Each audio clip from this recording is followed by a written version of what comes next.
Hello friends and welcome back to my channel. আজকে আমি আলোচনা করব WBPSC food SI exam pattern related 37 number practice set. তোমরা regular ভিডিওগুলো দেখতে থাকো।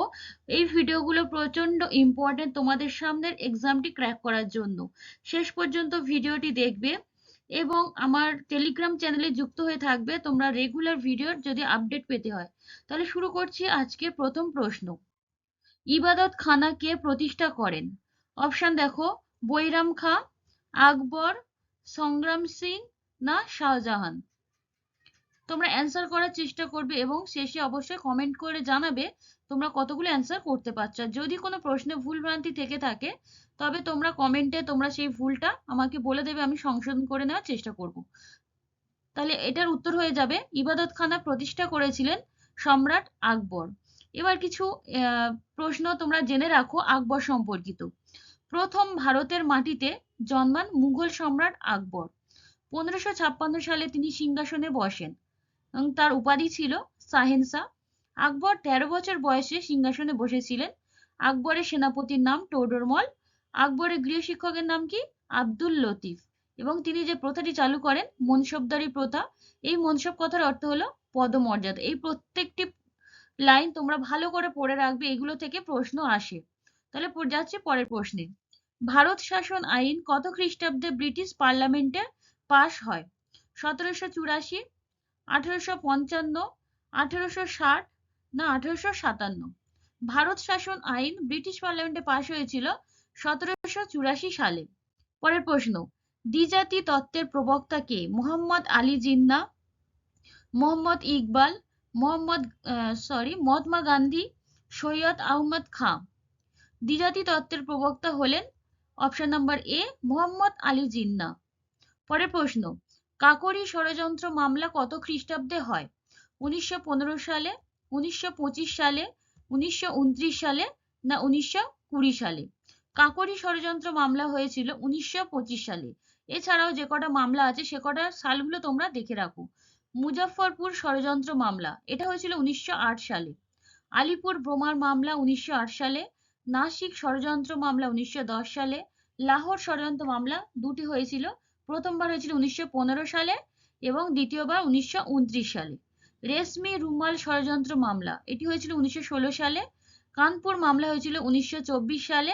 মিরাট ষড়যন্ত্র মামলা 1929 সালে। চলে যাচ্ছি পরের প্রশ্নে। চম্পারণ সত্যাগ্রহ কত খ্রিস্টাব্দে হয়?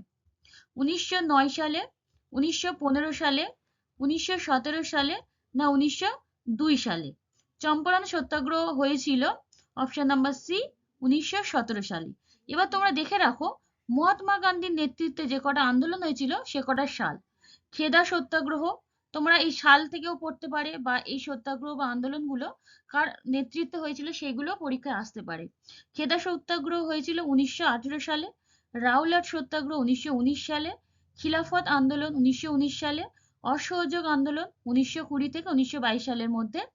আইন অমান্য আন্দোলন হয়েছিল 1930 সালে। আর ভারত ছাড়ো আন্দোলন 1942 সালে। তাহলে পরের প্রশ্নে। আত্মীয় সভা কে প্রতিষ্ঠা করেন? লালা রাজপথ রায়, রাজা রামমোহন রায়, দয়ানন্দ সরস্বতী না আত্মারাম পাণ্ডুরঙ্গ? আত্মীয় সভা প্রতিষ্ঠা করেছিলেন, এখানে উত্তর হয়ে যাবে অপশন নাম্বার বি রাজা রামমোহন রায়। এছাড়াও আরো এক্সট্রা কয়েকটি সভা সমিতি সম্বন্ধে জেনে রাখো। এশিয়াটিক সোসাইটি কে প্রতিষ্ঠা করেন? এটি করেছিলেন William Jones. Brahmo Sabha Rammohan Roy. Academic association Derozio. Tattwabodhini Sabha Debendranath ঠাকুর। সাধারণ ব্রাহ্ম সমাজ শিবনাথ শাস্ত্রী। আদি ব্রাহ্ম সমাজ দেবেন্দ্রনাথ ঠাকুর। ভারতবর্ষীয় ব্রাহ্ম সমাজ কেশবচন্দ্র সেন। সত্যশোধক সমাজ জ্যোতিবা ফুলে। ভারত সভা সুরেন্দ্রনাথ বন্দ্যোপাধ্যায়। ডন সোসাইটি সতীশচন্দ্র মুখোপাধ্যায়। স্বদেশ বান্ধব সমিতি অশ্বিনী কুমার দত্ত। হরিজন সেবক সংঘ মহাত্মা গান্ধী। সবরমতী আশ্রম প্রতিষ্ঠা করেছিলেন মহাত্মা গান্ধী। আর Servants of India Society Gopal Krishna Gokhale. তোমরা এরকম ভাবে টপিক ধরে ধরে প্রশ্নের অ্যান্সার গুলো রেডি করতে থাকবে, তাহলে তোমাদের এক্সামের সময় অনেকই সুবিধা হয়ে যাবে। তাহলে চলে যাচ্ছি পরের প্রশ্নে। চোখের কোন অংশ অন্ধকারে দেখতে সাহায্য করে? অপশন এ কোন কোষ, বি রড কোষ, সি স্নায়ু কোষ, না কোন কোষ ও রড কোষ? চোখের যে অংশটি অন্ধকারে দেখতে সাহায্য করে সেটি হলো রড কোষ। এবার চোখের সম্বন্ধে আরো কিছু প্রশ্ন তোমরা জেনে রাখো। পিউপিল দিয়ে আলোক রশ্মি চোখের ভিতরে প্রবেশ করে। পিউপিল। মানুষের চোখে রেটিনাতে প্রতিবিম্ব তৈরি হয়। মানুষের চোখে যে লেন্স থাকে তার নাম হলো উত্তল লেন্স। আর 25 সেমি দূরত্বে থাকা বস্তুকে মানুষ দেখতে পায়। এর কম হলে সেই বস্তুকে মানুষ দেখতে পায় না। আইরিস তারারন্ধ্রকে ছোট ও বড় হতে সাহায্য করে। আর কর্নিয়াকে রক্ষা করে কনজাংটিভা। তাহলে পরের প্রশ্নে চলে যাচ্ছি। ভারতের সংবিধানের প্রস্তাবনা বলতে কি বোঝো? সংবিধানের বৈশিষ্ট্যাবলী, সংবিধানের মুখবন্ধ, সংবিধানের পরিবর্তনের নিয়মাবলী, না মৌলিক অধিকার? ভারতীয় সংবিধানের প্রস্তাবনা বলতে বোঝায় সংবিধানের মুখবন্ধ। এবার দেখো সংবিধানের প্রস্তাবনা সম্পর্কিত কিছু প্রশ্ন। 42তম সংবিধান সংশোধন 1976 সালে হয়েছিল। এটি ভারতীয় সংবিধানের প্রস্তাবনা সংশোধন করা হয়েছিল। এই সংশোধনী দ্বারা ভারতীয় সংবিধানের প্রস্তাবনা সংশোধন করা হয়েছিল। ভারতে মোট একবারই প্রস্তাবনা সংশোধন হয়েছিল। আর প্রস্তাবনা বিষয়টি মার্কিন যুক্তরাষ্ট্র থেকে গৃহীত হয়েছে। তাহলে পরের প্রশ্নে চলে যাচ্ছি। নেতাজির আজাদ হিন্দ ফৌজের পতাকায় কোন পশুর প্রতিকৃতি ছিল? অপশন এ সিংহ, অপশন বি বাঘ, হাতি, না গন্ডার? নেতাজির আজাদ হিন্দ ফৌজের পতাকায় ছিল বাঘ, বাঘের প্রতিকৃতি। পরের প্রশ্ন, নিচের কোন নদীটি কর্কট ক্রান্তি রেখাকে দুবার অতিক্রম করেছে? নর্মদা, মাহি, মহানদী, না কাবেরী? তাহলে কর্কট ক্রান্তি রেখাকে দুবার অতিক্রম করেছে কোন নদী? এটার উত্তর হয়ে যাবে মাহি নদী। পরের প্রশ্ন, পশ্চিমবঙ্গের কোথায় এক শৃঙ্গ বিশিষ্ট গন্ডার সংরক্ষণ করা হয়? আলিপুরদুয়ার, বক্সা, কুলিক, না সুন্দরবন? তাহলে পশ্চিমবঙ্গের কোথায় এক শৃঙ্গ গন্ডার বিশিষ্ট সংরক্ষণ করা হয়? এক শৃঙ্গ বিশিষ্ট গন্ডার, এটার উত্তর হয়ে যাবে অপশন এ আলিপুরদুয়ার। পরের প্রশ্ন, আলেকজান্ডার ভারত আক্রমণের সময় মগধে কোন বংশ রাজত্ব করছিল? পাল বংশ, মৌর্য বংশ, নন্দ বংশ, না গুপ্ত বংশ? তাহলে আলেকজান্ডার ভারত আক্রমণের সময় মগধে রাজত্ব করছিল, এটা উত্তর হয়ে যাবে নন্দ বংশ। পরের প্রশ্ন, সরীসৃপ ও স্তন্যপায়ীর সংযোগ রক্ষাকারী প্রাণী কোনটি? এটা অভিব্যক্তি চ্যাপ্টার থেকে প্রশ্ন। তোমরা এই চ্যাপ্টারটা ভালো করে রাখবে। এর থেকে কিছু প্রশ্ন সিলেক্টিভই আসে, তোমরা দেখে রাখবে। অপশন দেখো, আর্কিওপটেরিক্স, প্লাটিপাস বা হংসচঞ্চু, পেরিপেটাস, না অক্টোপাস? সরীসৃপ ও স্তন্যপায়ীর সংযোগ রক্ষাকারী প্রাণীকে বলা হয় প্লাটিপাস বা হংসচঞ্চু। এছাড়াও আরো যেগুলি রয়েছে অ্যানিলিডা আর আর্থ্রোপোডা, এর সংযোগ রক্ষাকারী প্রাণী হলো পেরিপেটাস। সরীসৃপ ও পক্ষী, এটা খুবই ইম্পর্টেন্ট প্রশ্ন, আর্কিওপটেরিক্স। মাছ ও উভচরের সংযোগ রক্ষা করে লাংফিশ, আর উভচর ও সরীসৃপের স্ফেনোডন। তাহলে চলো পরের প্রশ্নে। দাঁতের ডাক্তারেরা দাঁত পরীক্ষার জন্য কোন ধরনের দর্পণ ব্যবহার করেন? উত্তল লেন্স, অবতল লেন্স, সমতল লেন্স, না এদের মধ্যে কোনোটিই নয়? দাঁতের ডাক্তারেরা দাঁত পরীক্ষার জন্য সাধারণত ব্যবহার করে অবতল দর্পণ বা লেন্স। পরের প্রশ্ন, কে ভারতের প্রথম জাতীয় পতাকার পরিকল্পনা করেন? ভিকাজি রুস্তমজি কামা, ভগিনী নিবেদিতা, অ্যানি বেসান্ত, না সরোজিনী নাইডু? ভারতের প্রথম জাতীয় পতাকার পরিকল্পনা করেছিলেন, এখানে উত্তর হয়ে যাবে ভগিনী নিবেদিতা। তোমরা এখানে ভিকাজি রুস্তমজি কামার সঙ্গে কনফিউশন করবে না, এটা ভালো করে জেনে রাখো। পরিকল্পনা করেছিলেন ভগিনী নিবেদিতা, আর জাতীয় পতাকার নকশা করেছিলেন ভিকাজি রুস্তমজি কামা। তো চলে আসি পরের প্রশ্নে। ভারতীয় উপমহাদেশে প্রাচীন স্থায়ী কৃষিকাজের প্রমাণ কোথায় পাওয়া যায়? মেহেরগড়, কালীবঙ্গান, ধোলাভিরা, না হরপ্পা? ভারতীয় উপমহাদেশে প্রাচীন স্থায়ী কৃষিকাজের প্রমাণ পাওয়া যায় মেহেরগড় সভ্যতা থেকে। পরের প্রশ্ন, কোন যুগকে খাদ্য সংগ্রহকারী যুগ বলা হয়? প্রাচীন প্রস্তর যুগ, নব্য প্রস্তর যুগ, প্রাক ঐতিহাসিক যুগ, না সুমেরীয় যুগ? তাহলে যে যুগকে খাদ্য সংগ্রহকারী যুগ বলা হয় সেটি হলো অপশন এ প্রাচীন প্রস্তর যুগ। পরের প্রশ্ন, ভারতের উচ্চতম লবণাক্ত জলের হ্রদ কোনটি? ডাল হ্রদ, প্যাংগং, উলার হ্রদ, না সম্বর হ্রদ? ভারতের উচ্চতম লবণাক্ত জলের হ্রদ হলো অপশন বি প্যাংগং হ্রদ। এবার বিভিন্ন হ্রদ সম্পর্কিত কিছু প্রশ্ন জেনে রাখো। ভারতের বৃহত্তম উপহ্রদ হলো চিল্কা হ্রদ। ভারতের বৃহত্তম স্বাদু জলের হ্রদ হলো উলার হ্রদ। ভারতের বৃহত্তম লবণাক্ত জলের হ্রদ সম্বর হ্রদ। তাহলে মিষ্টি জলের হ্রদ বললে উলার, আর লবণাক্ত বললে সম্বর, এটা ভারতের। আর ভারতের উচ্চতম লবণাক্ত প্যাংগং।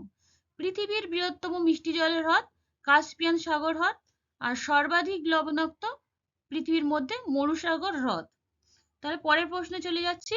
ভারতের প্রথম যোজনা কমিশনের চেয়ারম্যান কে ছিলেন? C Rangarajan, Jawaharlal Nehru, K C Pant না বি আর আম্বেদকর? ভারতের প্রথম যোজনা কমিশনের চেয়ারম্যান ছিলেন option number B Jawaharlal Nehru. পরের প্রশ্ন, ভারতীয় সংবিধানের কত নম্বর ধারায় জীবন ও ব্যক্তিগত স্বাধীনতার অধিকারকে সংরক্ষিত করা হয়েছে? 29 নম্বর ধারা, 19 নম্বর ধারা, 15 নম্বর ধারা না 21 নম্বর ধারা? তাহলে জীবন ও ব্যক্তিগত স্বাধীনতার অধিকার কোন ধারায় আছে? এটা হয়ে যাবে 21 নম্বর ধারা। এটা স্বাধীনতার অধিকার। এই মৌলিক অধিকারগুলো, এই 6টা মৌলিক অধিকার তোমরা ধারাগুলো ভালো করে মুখস্থ করে রাখবে। এগুলো থেকে এখন প্রত্যেকটি পরীক্ষাতেই প্রশ্ন আসছে। পরের প্রশ্ন, ডেট্রিয়াস ফিডার কাকে বলা হয়? যারা শুধু মাংস খায়, যারা শুধু উদ্ভিদ খায়, যারা মৃত অর্ধ পচা জীবকে খায়, না যারা মাংস ও উদ্ভিদ উভয়ই খায়? তাহলে ডেট্রিয়াস ফিডার কাদের বলা হবে? এটা হয়ে যাবে যারা মৃত অর্ধ পচা জীবকে খায়। পরের প্রশ্ন, বায়ুর সাপেক্ষে কাঁচের প্রতিসরাঙ্ক কত? 1.5, 2.5, 0.5 না 1? বায়ুর সাপেক্ষে কাঁচের প্রতিসরাঙ্ক হলো অপশন নাম্বার এ 1.5। আলমাট্টি নদী প্রকল্পটি কোন রাজ্যে রয়েছে? এই বিভিন্ন নদী প্রকল্প আর সেগুলো স্টেট জেনে রাখাটা অবশ্যই জরুরি, এগুলো থেকে পরীক্ষায় প্রশ্ন আসে।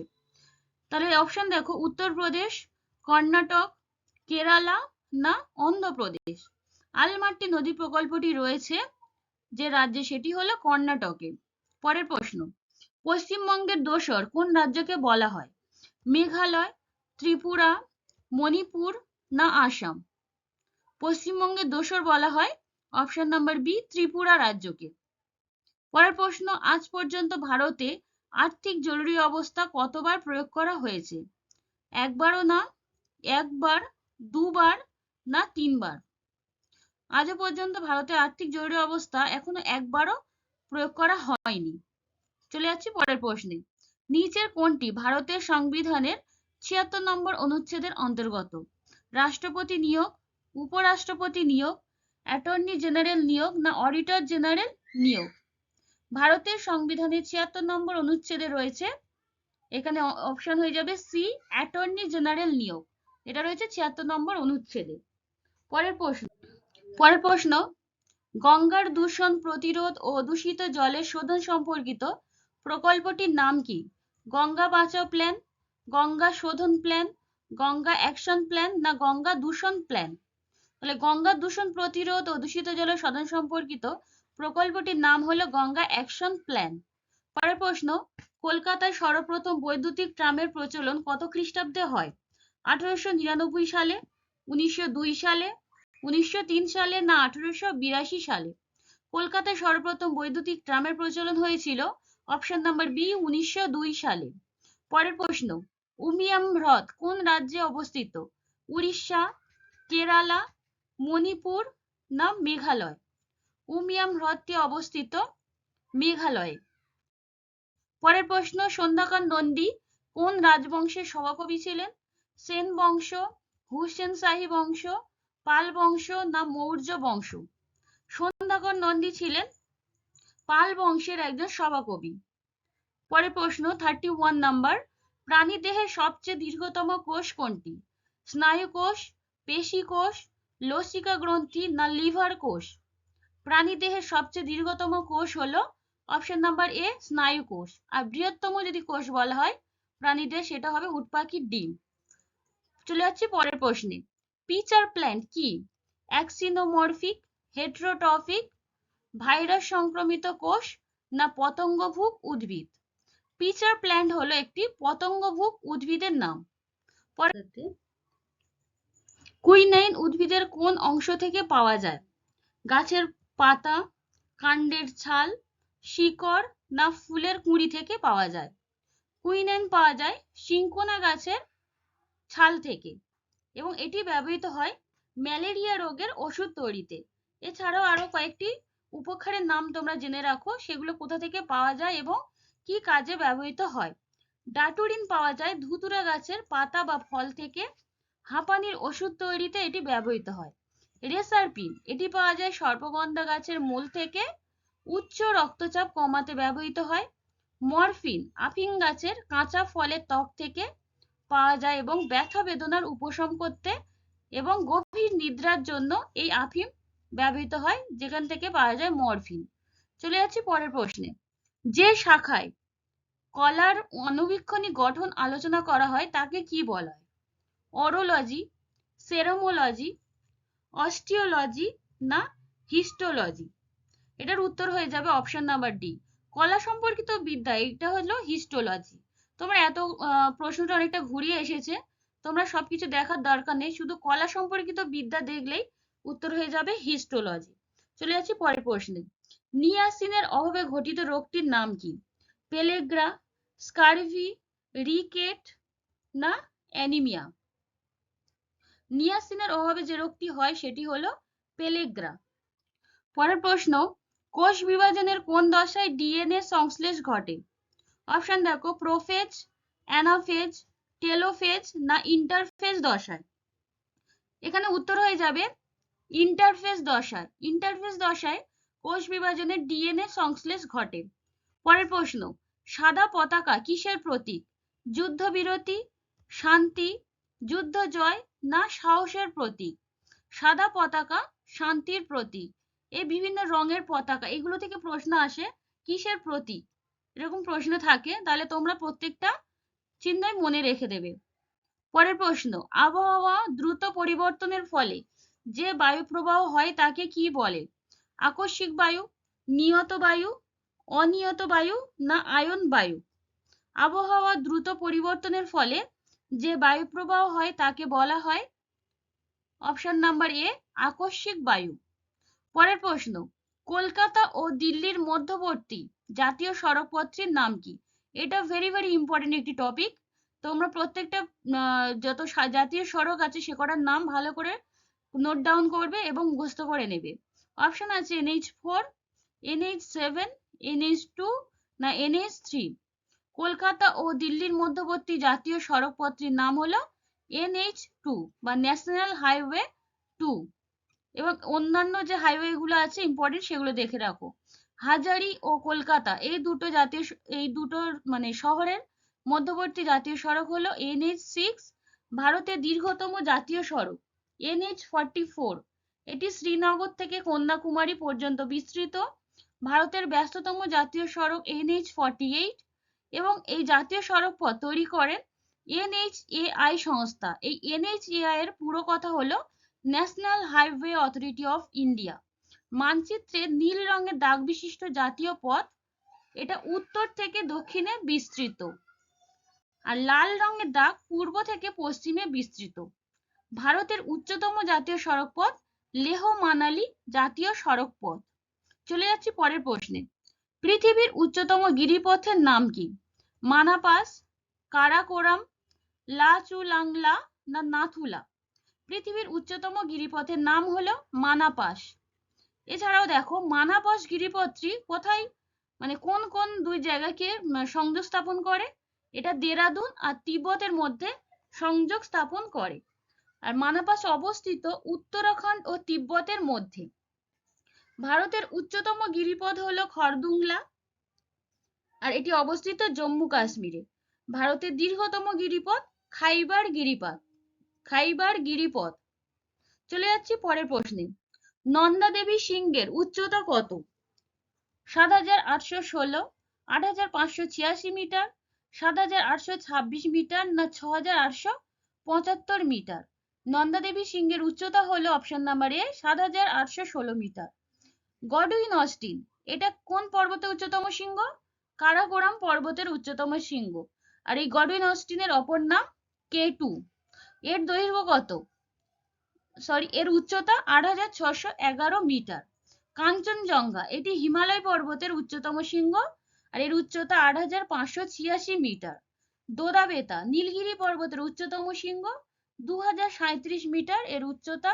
গুরু শিখর আরাবল্লী পর্বতের উচ্চতম শৃঙ্গ, ১৭২২ মিটার এর উচ্চতা। নন্দাদেবী গাড়োয়াল পর্বতের উচ্চতম শৃঙ্গ, ৭৮১৬ মিটারের উচ্চতা। চলে যাচ্ছে পরের প্রশ্ন। ইউরাল পর্বত আছে কোন দুটি মহাদেশের সীমানায়? এশিয়া ও আফ্রিকা, আমেরিকা ও এশিয়া, এশিয়া ও ইউরোপ, না উত্তর আমেরিকা ও ইউরোপের মধ্যে? ইউরাল পর্বত আছে এশিয়া ও ইউরোপ এই দুই মহাদেশের সীমানায়। সৌরজগতের সবচেয়ে ভারী গ্রহ কোনটি? অপশন এ বুধ, অপশন বি শুক্র, অপশন সি বৃহস্পতি, না ইউরেনাস? সৌরজগতের সবচেয়ে ভারী গ্রহ হলো বৃহস্পতি। কাছের গ্রহ যদি বলে তখন হয়ে যাবে বুধ, আর সবচেয়ে দূরের গ্রহ বৃহস্পতি, এবং বৃহত্তম গ্রহ বৃহস্পতি। চলে যাচ্ছে পরের প্রশ্নে। ভারতের প্রথম ভাইসরয়ের নাম কি? Rajendra Prasad, Lord Canning, Lord Mountbatten, না চক্রবর্তী রাজা গোপালাচারী? ভারতের প্রথম ভাইসরয়ের নাম হলো লর্ড ক্যানিং এবং শেষ লর্ড মাউন্টব্যাটেন। পরের প্রশ্ন। কোন নদীটি ভগ্ন উপত্যকা দিয়ে যায়? মহানদী, ভাগীরথী, তাপ্তি, না গোদাবরী? এর মধ্যে থেকে কোন নদীটি ভগ্ন উপত্যকা দিয়ে যায়? এটার উত্তর হয়ে যাবে অপশন নাম্বার সি, তাপ্তি নদী। পরের প্রশ্ন। ঝুম চাষ কারা করে? গারো, লেপচা উপজাতি, খাসি উপজাতি, না চাকমারা? ঝুম চাষ করে খাসি উপজাতির মানুষেরা। পরের প্রশ্ন। ডুয়ার্স কথাটির অর্থ কি? প্রবেশদ্বার, পর্বতের পাদদেশের আর্দ্রভূমি, জলাভূমি, না লাল মাটির দেশ? ডুয়ার্স কথার অর্থ হলো দুয়ার বা প্রবেশদ্বার। এবং তরাই কথার অর্থ কি? তরাই কথার অর্থ পর্বতের পাদদেশের আর্দ্রভূমি। আর লাল মাটির দেশ, এটি রার শব্দের অর্থ লাল মাটির দেশ। এই তিনটে থেকেই প্রশ্ন আসে। জার্মানির ম্যানচেস্টার কোন শহরকে বলা হয়? গ্ল্যাডব্যাক শহর, আহমেদাবাদ, কোয়েম্বাটুর, না কানপুর? জার্মানির ম্যানচেস্টার বলা হয় গ্ল্যাডব্যাক শহরকে। আহমেদাবাদ, এটা ভারতের ম্যানচেস্টার বলা হয় আহমেদাবাদকে। কোয়েম্বাটুর কাকে বলা হয়? এটা দক্ষিণ ভারতের ম্যানচেস্টার হিসেবে পরিচিত। আর কানপুর উত্তর ভারতের ম্যানচেস্টার। পরের প্রশ্ন। মাউন্ট এভারেস্টের উচ্চতা প্রথম কে মাপেন? রাখালদাস বন্দ্যোপাধ্যায়, রাধানাথ সিকদার, ভিনসেন্ট স্মিথ, না এডমন্ড হিলারি? মাউন্ট এভারেস্টের উচ্চতা প্রথম মাপেন option number B, Radhanath Sikdar. আজকের ভিডিওর শেষ প্রশ্ন। শ্রীনগর কোন নদীর তীরে অবস্থিত? কৃষ্ণা, ঝিলম, রাভি, না কাবেরী নদীর তীরে? শ্রীনগর শহরটি অবস্থিত অপশন নাম্বার বি, ঝিলম নদীর তীরে। এই নদী তীরবর্তী বিভিন্ন শহর থেকে প্রশ্ন পরীক্ষাতে আসে, তোমরা রেডি করে রাখবে। তাহলে শেষ করছি আজকের ভিডিওটি। যদি তোমাদের মনে হয় এই রকম প্রশ্ন তোমাদের সামনের এক্সামটি ক্র্যাক করতে প্রয়োজন, তাহলে অবশ্যই সাবস্ক্রাইব করে পাশে থাকবে। এবং শেষ পর্যন্ত দেখার জন্য অনেক অনেক ধন্যবাদ।